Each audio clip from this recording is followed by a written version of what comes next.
Smart, Assalamualaikum warahmatullahi wabarakatuh. Welcome to my study. Hari ini kita akan membahas tentang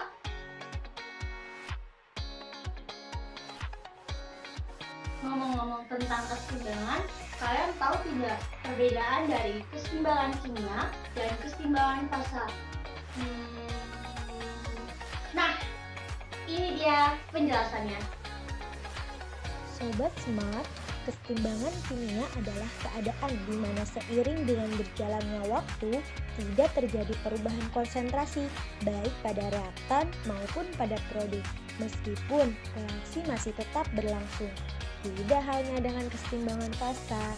Keseimbangan fasa adalah suatu keadaan di mana suatu zat memiliki komposisi yang pasti pada kedua fasanya, pada suhu dan tekanan tertentu, biasanya pada fase cair dan uapnya.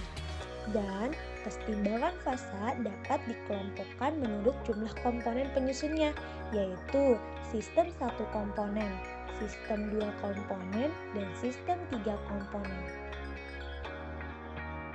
Berbicara tentang fasa, istilah fasa dapat diidentifikasikan dengan wujud atau keadaan suatu materi. Misalnya, es berwujud padat, air berwujud cair, dan uap air berwujud gas. Nah, padahal konsep ini tidak benar karena sistem padatan maupun cairan dapat terdiri dari beberapa fasa. Misalnya, sistem 3 fasa ada es, uap air, dan air. Sedangkan pada gas bercampur dengan sempurna sehingga dalam sistem gas hanya terdapat dalam satu fasa. Nah, karena fasa tidak sama dengan wujud, dapat pula dicontohkan sebagai berikut. Air dan minyak memiliki wujud yang sama, berupa cairan, namun fasanya ada dua, yaitu fase cair-cair. Karena air dan minyak memiliki batas yang jelas, yaitu batas air dan minyak tidak menyatu, karena sifat fisik dan kimianya berbeda. Air adalah polar dan minyak adalah non-polar. Selain itu, fasa juga dapat diidentifikasikan sebagai bagian sistem yang satu, homogen dan dipisahkan oleh batas yang jelas. Yang kedua, sifat fisik dan sifat kimia berbeda dari bagian sistem lain. Dan yang ketiga, dapat dipisahkan secara mekanik dari bagian sistem itu. Nah, untuk contoh, sistem 1, sistem 2, dan 3 fasa serta aturan fasa akan dijelaskan dalam video selanjutnya. Nah, Sobat Smart, contoh pada sistem 1 fasa, misalnya 2 cairan yang bercampur homogen, seperti campuran air dan deterjen atau campuran air dan asam asetat. Kemudian pada sistem 2 fasa, contohnya larutan polar misalnya air dan non-polar misalnya minyak, atau sistem belerang padat, monoklin dan rombik. Keduanya memang padatan tetapi memiliki sifat fisik dan kimia yang berbeda. Nah, untuk sistem 3 fasa, pada sistem ini contohnya pada sistem air, pada cair dan gas. Dapat dilihat dari keseimbangan fasa di bawah ini. H2O bersifat solid, H2O bersifat liquid, dan H2O bersifat gas. Nah, untuk contoh lain ada pada CaCO3 solid menjadi CO2 gas ditambah CaO solid. Kenapa di sini dalam sistem 3 fasa? Karena CaCO3 dan CaO memiliki sifat fisik yang berbeda.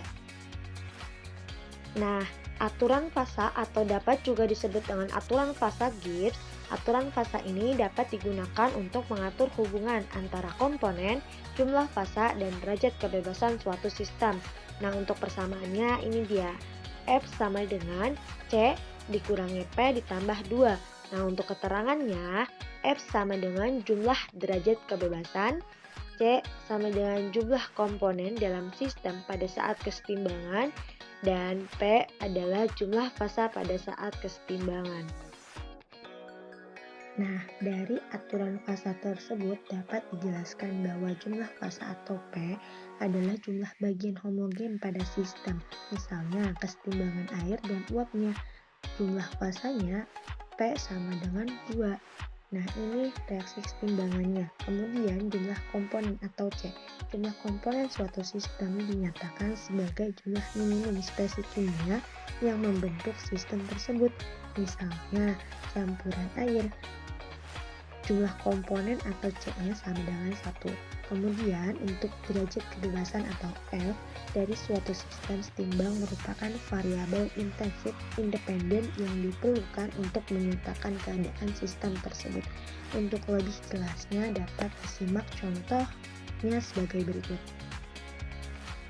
Nah, untuk contoh, dalam gelas tertutup terdapat keseimbangan es dan air, maka derajat kebebasan sistem tersebut adalah, penyelesaiannya diketahui bahwa C sama dengan 1, ya es dan air adalah satu komponen. Nah, untuk P atau jumlah fasa adalah 2, karena es dan air berbeda fasa, maka dapat ditulis F sama dengan 1 dikurangi 2 ditambah 2 sama dengan 1. Artinya, jika temperatur tertentu, maka tekanan dan komposisi tertentu.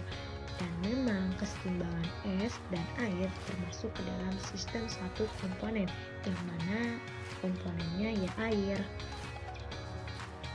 Nah, berlanjut pada sistem satu komponen.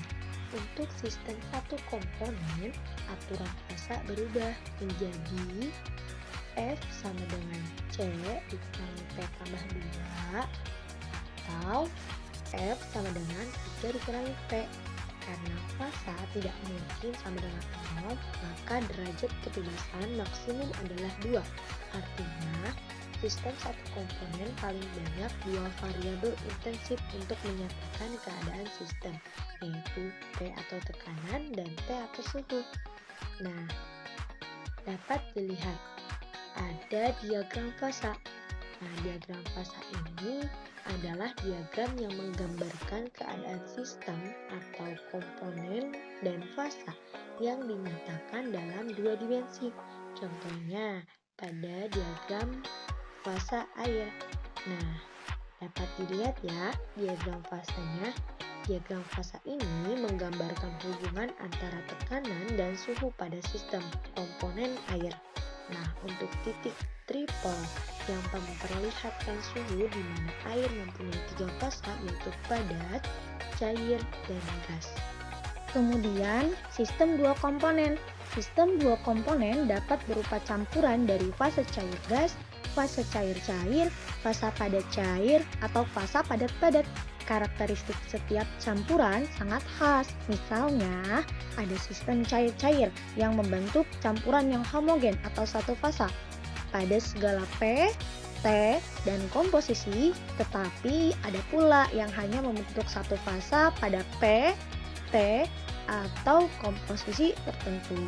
Nah, kemudian untuk diagram fasa, sistem 2 komponen digambarkan sebagai fungsi komponen terhadap tekanan atau komposisi terhadap suhu. Oleh sebab itu, aturan fasanya berubah dari F sama dengan C dikurangi P ditambah 2 menjadi F sama dengan C dikurangi P tambah 1 karena salah satu variabel P atau T dalam keadaan konstan. Nah, dalam sistem 2 komponen pada fasa cair gas, sistem dikatakan ideal apabila memenuhi hukum Raoult yang menyatakan pada larutan ideal yang dalam keadaan setimbang antara larutan dan uapnya, maka perbandingan antara tekanan uap salah satu komponennya. Misalnya, A, suatu larutan terdiri dari komponen A, dan B menguap, maka tekanan uap jenuh atau PA dan tekanan uap A murni atau PA0 sebanding dengan fraksi mol komponen atau XA yang menguap dalam larutan pada suhu yang sama. Kemudian, dalam sistem 2 komponen pada fasa padat cair, ada macam jenis kesetimbangan 2 komponen fasa padat cair sebagai berikut. Nah, salah satunya terdapat membentuk titik lelah yang kongruen dan inkongruen. Apa sih maksudnya?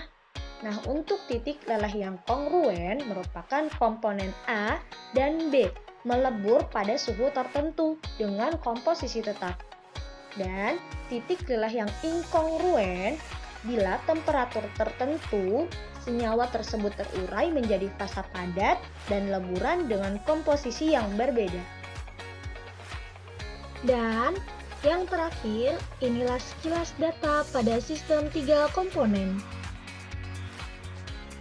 Nah, Sobat Smart, hasil video pembelajaran tadi adalah hasil rangkuman dari beberapa orang yang sudah bertanya.